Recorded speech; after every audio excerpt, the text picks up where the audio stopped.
Hello, hi mga nay! Today is Sunday. Yes, opo, Sunday ngayon. Pero nandito nga ako sa daycare para tulungan si ma'am na ituloy at ayusin yung pag-prepare para nga sa year-end party. At eto ako, nagdidikit ng mga greetings para sa mga pang-giveaway ni ma'am para sa mga bata. Medyo late na nga rin ako nakarating kasi nga tinapos ko pa yung walisin sa bahay. Kaya naman pagdating ko, nasermonan nga ako ng very light. Sorry naman agad, ma'am. Kasi naman pag hindi ko agad tinapos yun, aabutin na naman yun ng ilang araw. Anyway, napagbilinan nga lang ako ni ma'am na tumulong sa pag-aayos kasi meron sila ngayong activity. Bigayan kasi ng pamaskong handog ngayon sa aming barangay at sila ma'am nga ang na-assign para doon. Kaya naman ako naiwan dito para mag-prepare ng kanilang kakainin para sa pananghalian. Pagkaalis nga nila, nagsalang nga agad ako ng sinaing dahil pupunta pa ako sa palengke para kunin yung mga gagamitin para sa pagluto ng ulam pang pananghalian at saka yung mga gagamitin sa pagluluto ng spaghetti at fried chicken para bukas. At habang inaantay ko nga maluto yung sinaing, nagdikit nga muna ako nitong mga greetings dito sa mga paper bags na paglalagyan namin ng mga candy. Ito pala yung magiging mga loot bags para sa mga prizes sa mga games. Pagkatapos ko nga nalagyan ng mga greetings to mga pang pag-giveaway, inayos ko na nga rin siya dito sa mesa. Kailangan kasi magkasya yung mga paper bags na paglalagyan ko ng mga candy. At dahil medyo kumakain nga ng space tong mga pang giveaways, inayos ko nga siya para magkaroon pa ng space yung mga paper bags. Medyo marami nga tong mga giveaways na candies at mga biscuit, kaya kailangan nga i-prepare ang mga ngipin ng mga bata. Dapat talaga may nakaantabi na toothbrush. Kung hindi, nako, magre-reklamo na naman na masakit ang ngipin. Nako, delikado. Magiging kasalanan pa ni ma'am kasi namigay ng maraming candy.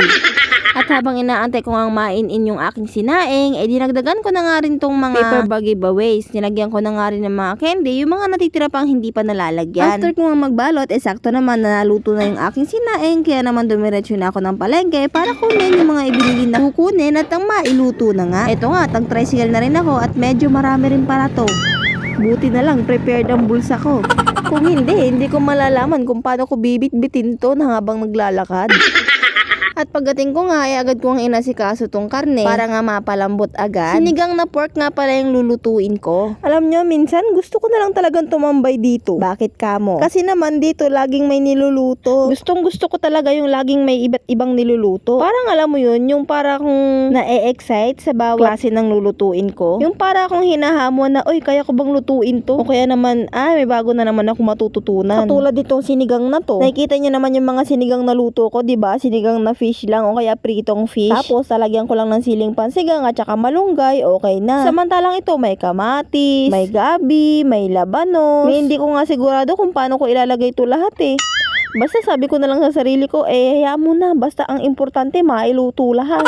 Huwag lang silang kakain ng hilaw. At sigurado, kantsaw sarado ka dyan.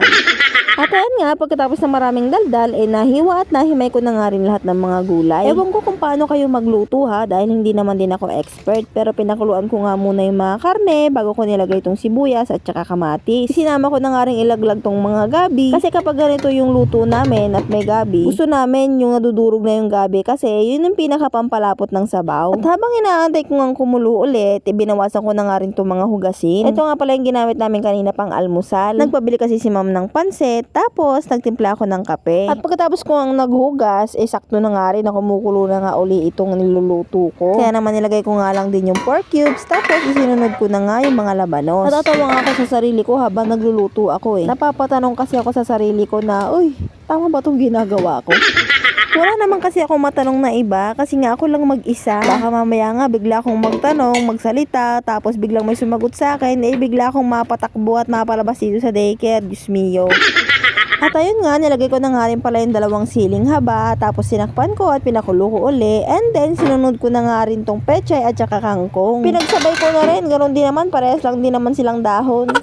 Tapos nung kumulo, syempre nilagay ko na nga rin tong sinigang mix. Syempre kailangan may asim, sinigang nga At ayan nga, finally, at naluto na. Around 2 PM na rin nakauwi sila, ma'am. Grabe, no? Yung sakripisyo nila para lang sa pagbibigay ng mga ayuda. 2 PM na nga sila nakakain ng kanilang pananghalian. At after nga nilang kumain, nilinisan ko nga yung kanilang pinagkainan at hinugasan ko na rin yung mga plato. Tapos, tuloy na rin ako dito sa pag-aayos at pagdidesign. Nauna ko na nga palang nagupit yung mga letters for the word year-end party. Hindi ko na nga lang na-videohan kasi ng mga oras na yun, kausap ko nga si Bossing. Anyway, dinikit ko na na nga rin pala sila dito para kahit papano maayos-ayos na nga tignan. Yun nga lang, medyo nahirapan ako kasi hindi nga pantay. Medyo tabingi nga, parang yung mind ko lang. Tabingi din. Kahit medyo nakakapagod, worth it naman kasi ang ganda naman ng kinalabasan. Sana lang mag-enjoy yung mga bata sa darating nilang party. Anyway, maraming salamat sa'yo kung nakaabot ka sa part na to ng video ko. Hanggang dito na nga lang po. Thank you for watching!